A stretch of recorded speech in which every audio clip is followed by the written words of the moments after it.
And welcome back to another edition of 60 Super Bowls in 60 Days.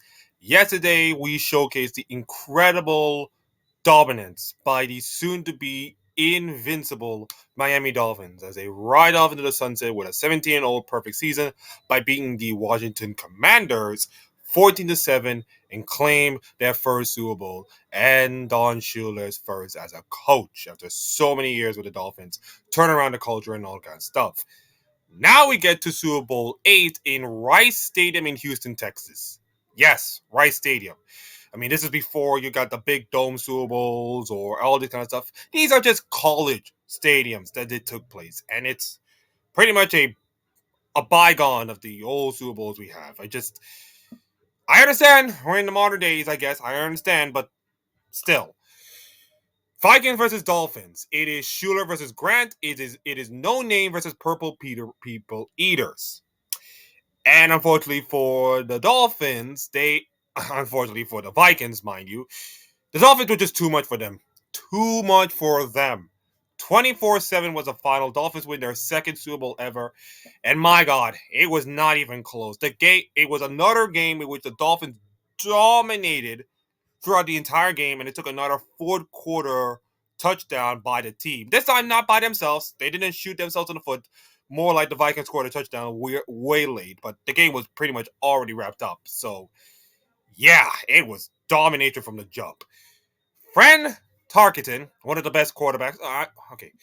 One of the best quarterbacks in modern times. One of the first quarterback to you pass the ball, scrambling, of course. Although he did not come up with scrambling like option play and all kind of design. It was more like he used it to try to avoid people.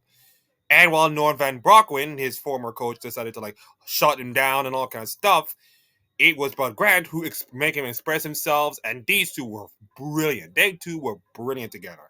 And it sucks for him, and it sucks for Bud Grant to not even achieve so much together.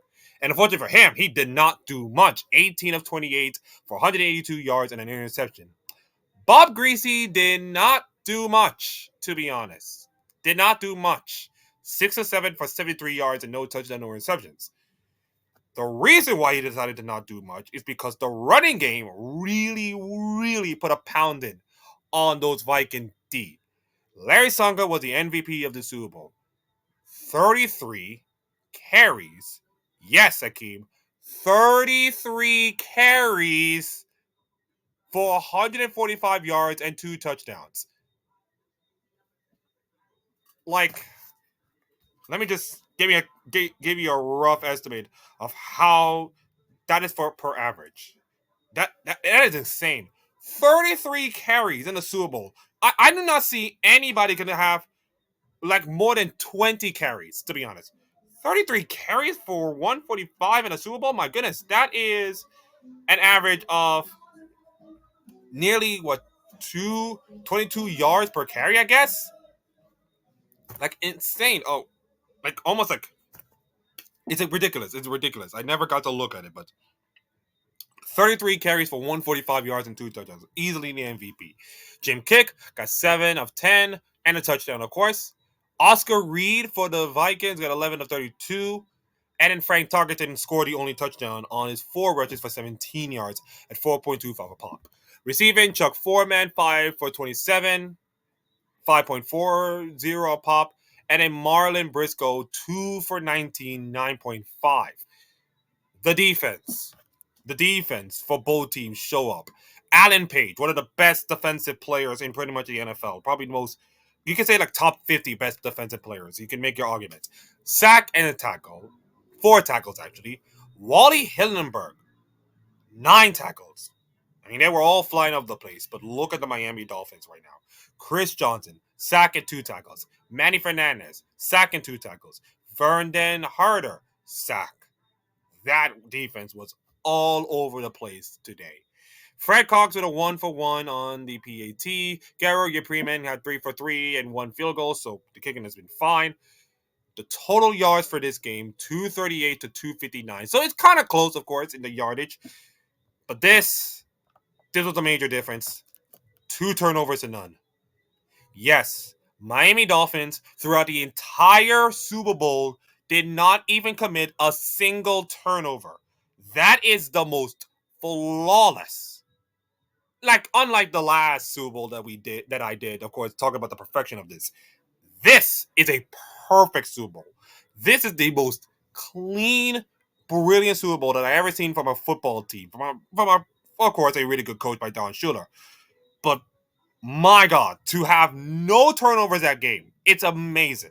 And to just dominate a really good Vikings team with the Purple Peel Eaters, with Frank Tarkenton, with all those kind of players, it's incredible. Absolute domination. And the Dolphins went on to win their second Super Bowl. And then, unfortunately, for all the Dolphins fans, it's their last Super Bowl to date. But man, you have to say that Super Bowl was the culmination of so many years, so much hard work for this team, for Don Shula and the whole guys. And for them to come to Rice Stadium and just put an absolute licking on those Vikings throughout all four quarters, and to play clean, disciplined football, and to have incredible performances by Csonka, by Bond and Briscoe, by the defense. It's amazing. It's amazing. It cements Don Shula as one of the best coaches of all time. And it sends the Vikings to purgatory because they're now gone to 3 Super Bowls and lost all 3. They lost to the Dolphins. They lost to the Steel Curtain. And I think they lost to the No, I don't think they lost to the Cowboys. But they lost to the Dolphins. They lost to the Steelers. I just don't know when they're going to ever win the Super Bowl. They will have one more chance. But yeah, it will be the most painful of them all. So anyways, that should conclude it, of course. And thank you all for watching. Like, comment, subscribe for this video so I can make sure I can do more of these, of course. And coming up, we'll go Super Bowl 9. And I'm gonna tell you one of the greatest ever catches to ever witness in the Super Bowl. Well, one of the greatest catches in Super Bowl history. Performed by one of the best to ever come. Sorry, that came out wrong. The best player you have heard of, but the best player that I ever saw. I'm not going to show you any videos or anything, but I will tell you in detail. So thank you for watching and all kind of stuff. Like, comment, subscribe, and I'll see you next time.